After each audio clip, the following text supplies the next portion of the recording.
Hey you guys, it's Peter, and welcome to my channel, Peterisms, where I tell stories of my life and just little things that I've learned as I've grown into the person that I am today.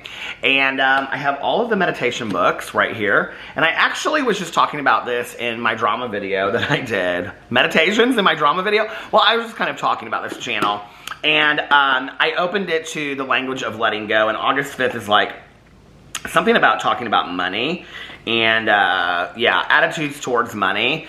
And I just was kind of like, when I read that, I was like, not that I don't think that's a good meditation, but as far as a meditation to like get centered and balanced and talk about over here, I was kind of like, that's more of kind of like a blog thing. I talk a lot about that on my blog, you know. But anyway, so I want to read from A Year of Positive Thinking first.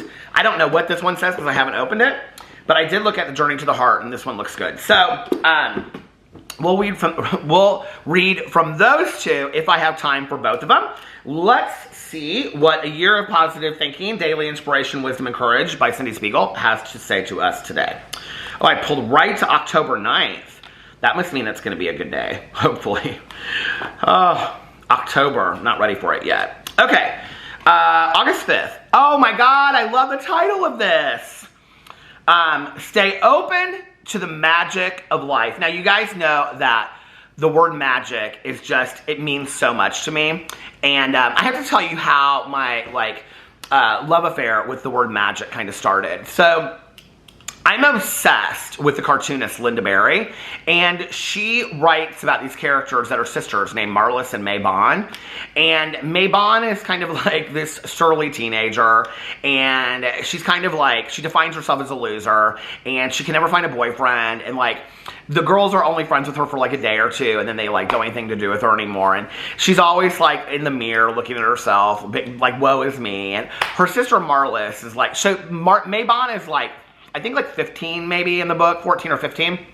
And Marlis is like 8 or 9. And she's like that annoying little sister. And so there's one book. They're called the Down the Street Kids because it also has their cousins, which I believe their names are Arnis and Arnold in there, and then like their parents who are always like smoking cigarettes, and like it's supposed to take place in the 70s, and they're like stories that like all of us went through at one point and another, and I love them. So if you can ever, you can get them on Amazon if you want to read the Linda Berry books. It's LYNDABARRY, and she actually is friends and went to Evergreen College where Matt Groening, who wrote The Simpsons, or does The Simpsons, so they've been friends. She's just fantastic. And her comics are like funny while being real endearing at the same time. And Marlis is this character that, and she kind of like modeled Marlis to some degree off of herself a little bit. The book I'm reading right now of hers is talking about that.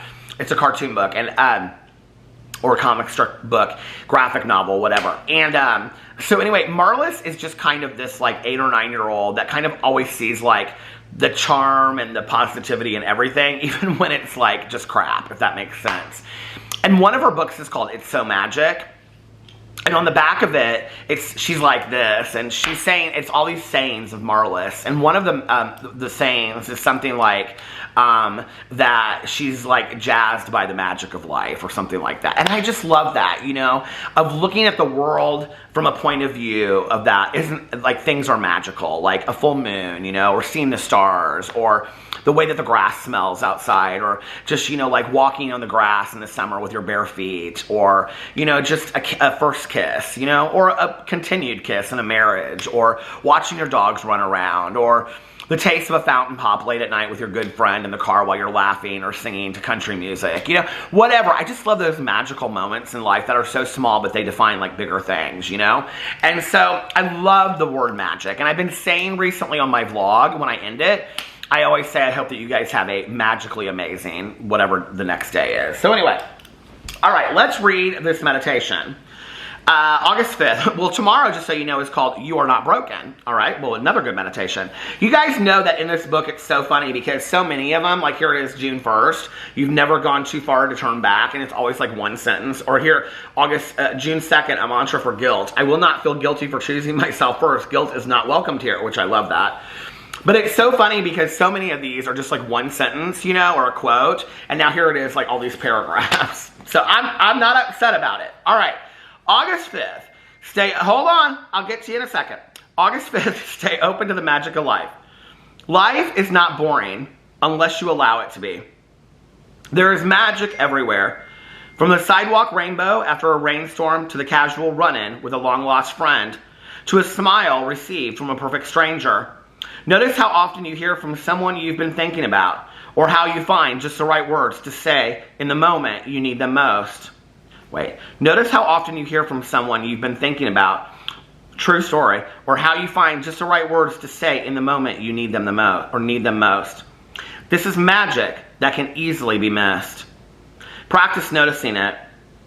Keep your heart and your eyes open wide. I don't know who is texting me like crazy, but I guess it's magic. Every time a bell rings, an angel gets his wings.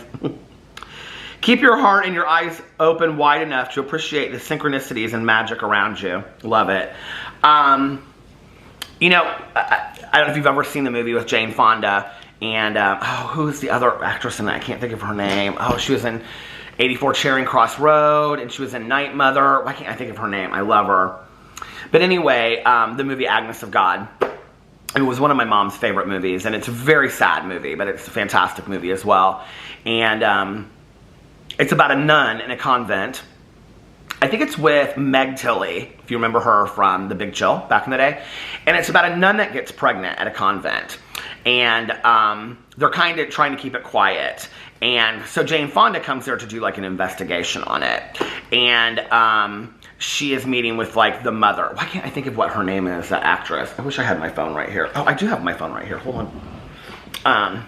Because that actress is so fantastic.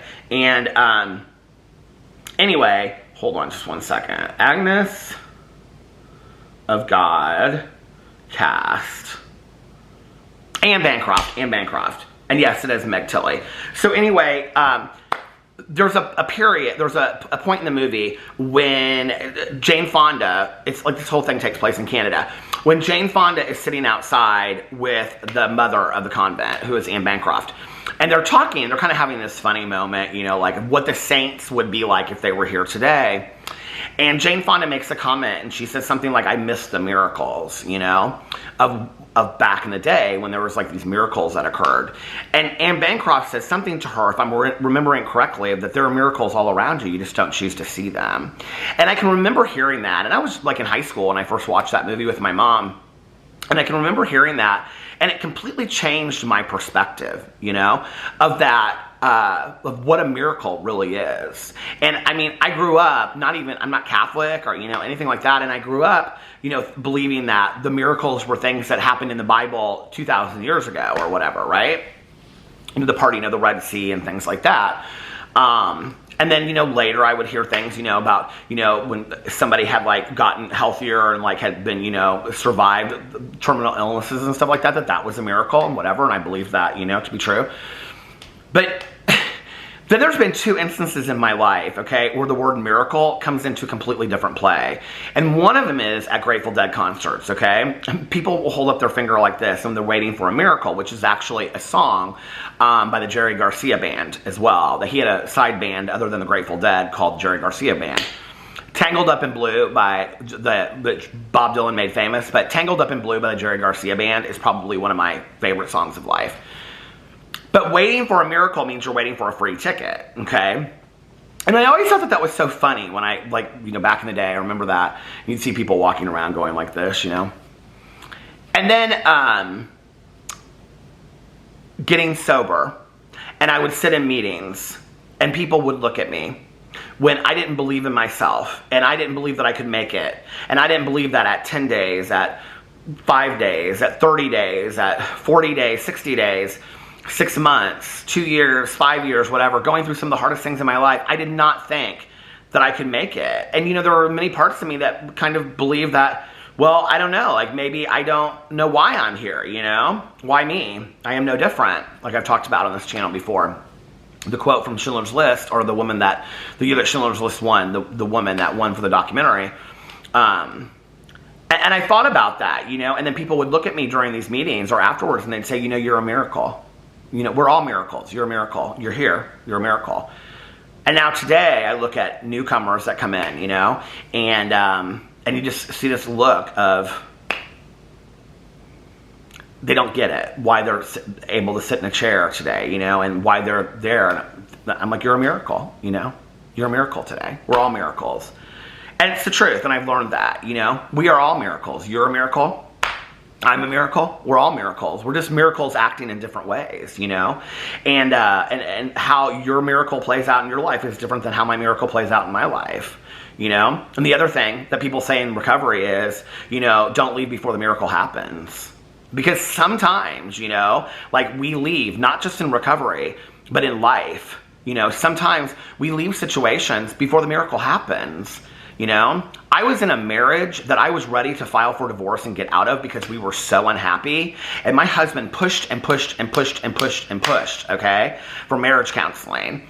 And I finally went, and it saved not only my marriage, but it saved my life as well, and took my marriage from a failing marriage that I thought we were going to get divorced to through the roof, okay, of not always everyday happiness, but a lot of happiness, to the point where today we were texting each other about rings that we're going to get for our anniversary in August, because it's our 10-year wedding anniversary. And as many of you know, I don't wear a wedding band because my finger is too fat. And so we're going to get new rings this year. And he's going to wear his in addition to the rings that he has. And then I'm going to hopefully lose weight. But in the interim, I'm going to wear that ring. And, you know, a miracle occurred. Out of the darkest times of our relationship, I'm glad I stuck around until the miracle occurred. Today, I believe that our marriage is a miracle. I believe there is magic that is happening there every single day, you know? There's love that occurs there. That's magic, you know? And if you look around you, you'll see magic everywhere. It's like I talk about in these videos all the time, you know? We can choose to look for the negative, and if you look for the negative in people, you will find it. You will, you know? I see people on social media all the time that I'm like, you constantly are looking for the negative. Like, and I think what maybe people don't realize sometimes, like, it's like, hey, if that's what you want to do, do it. If that's what makes you happy to constantly be consumed with that, do that if that's what makes you happy, right? But I don't think that people really realize that on the outside looking in, what it appears to be is that they are so completely miserable and sad, okay? That they are consumed with this negativity. I don't choose to do that today, you know? I choose to live a happy, joyous, and free life and live in the magic, you know? Even when I'm doing like my drama videos and stuff, I put my opinion out there and I have fun with it. And then I turn my camera off and I move on, you know what I mean? And it's like, I don't know. It's just like, I think we have to find the magic in every single day, you know? I was talking about this on a video not too long ago. I was just telling Tanya this. I think it was earlier in the week. She and I were talking about this. I said, I said in my video, like, about that, you know, you'll say to me, there are days that I don't have any business being around people because we're so negative minded, you know? Those are the days that we're not, like, seeing the magic in the world. Those are the days that maybe we don't need to be around a lot of people, and we do need to see the magic in the world, and we need to get realigned. And for me, the magic, just like the book by Rhonda Byrne that we read, you know, November? The book Magic, what is it directly related to? Gratitude, you know? And gratitude is directly related to being able to see the magic in the world. When you're more grateful every single day for the things that you have, whether it's food or the money that you've been given in this world, you know, I'm just doing that book, just completely changed my outcome, you know, of the world and how I look at the world now, of all that has been given to me in this world. Not just by the people that we think it has been, you know, by my parents or my husband or my stepmother or family members, but just everybody out there. You know, when you go to eat a meal and you think about the person that prepares that meal, the person that brought that food to that store to prepare the meal, the farmer that, you know, when you go all the way back and you think, remember the magic dust over the food? When you think back about all of those people, okay, that are part of you sitting there eating that meal today, you know, you look at the world that way and you go, wow. Wow, there is magic occurring everywhere. And I'm part of that, you know? And I'm part of that. And wow, isn't that cool?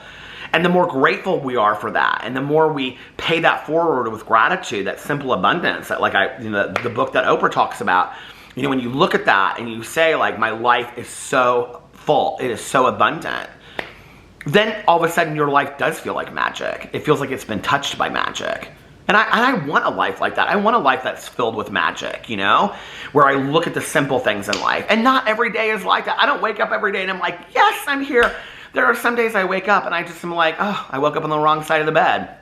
Those are the days the most that I have to work on gratitude harder, you know? So anyway, let me know what you think about that in the comment section below. And no, I have not started my written gratitude list yet like I said I was going to do. I said I was going to do it and I didn't do it. I'm getting right off here. I'm going right over there. I'm getting my notebook and I'm going to put it down there and I'm starting it tonight. I promise you. Anyway, I'm going to give you an update. I'm going to give you an update every single day. Okay, well, maybe not every single day. But anyway, let me know what you think about those meditations in the comment section below. I love you guys and I'll see you tomorrow. Bye.